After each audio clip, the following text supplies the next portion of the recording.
Assalomu alaykum aziz podpischiklarim, sog'liklaring yaxshimi? Charchamasdan yuribsizlarmi? Mana bugun sizlar bilan biz makrang palov qilmoqchimiz. Kech bo'lib ketdi, ozgina qilmoqchimiz. Men bitta katta sabzini to'g'radim.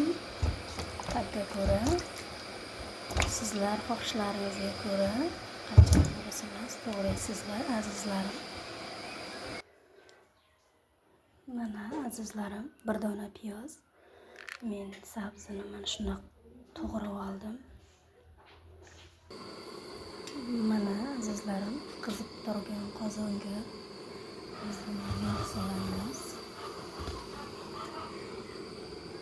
Chuch.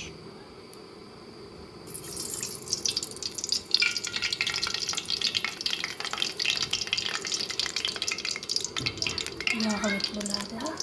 Tagiga oladi. Bismillah deb qo'shib tashlaymiz.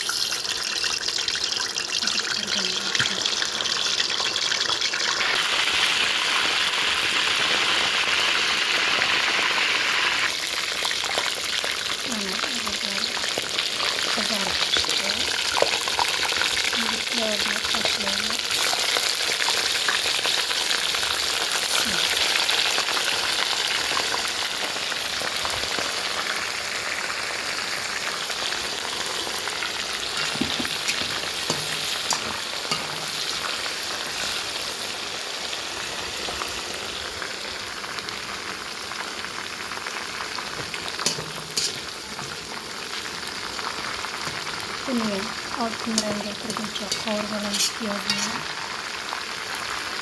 Piyozimiz tilla rangga qovurildi. Endi sabzini tashlaymiz.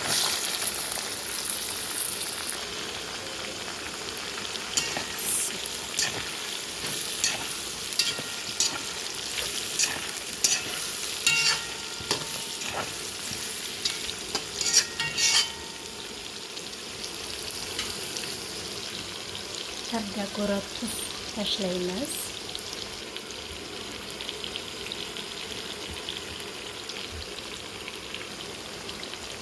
Endi sabzini dimlab qovurib olamiz.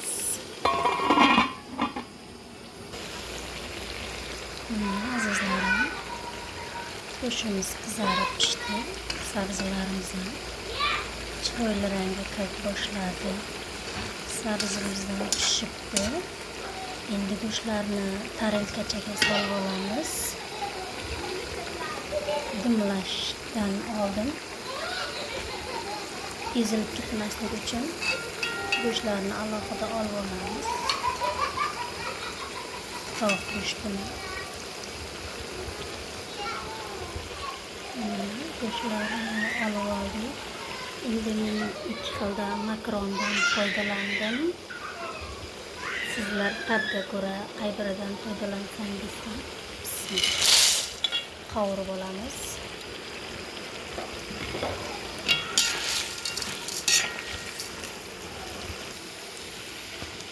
Azizlarim, 2 minutga qovurib olamiz. 2 minut.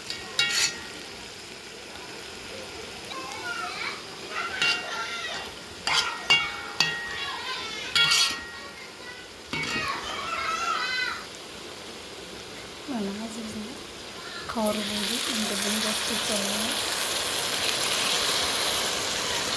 Ozgina men qaynagan suvdan foydalandim. Ovqatim tezroq pishishi uchun.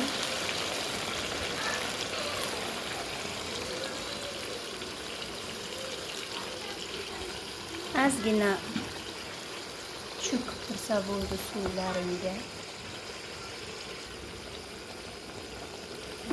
Makaronlar cho'kdi. Qaynagan suv solganim uchun qaynab chiqdi tezroq. Endi olovni past olovda qaynatamiz. Mana azizlarim, ozgina suvni tortib bir ag'darib qo'yamiz.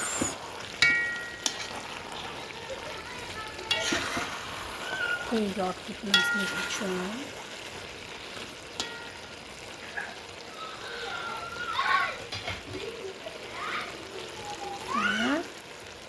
tovuq go'shtimizni tashlab yuboramiz.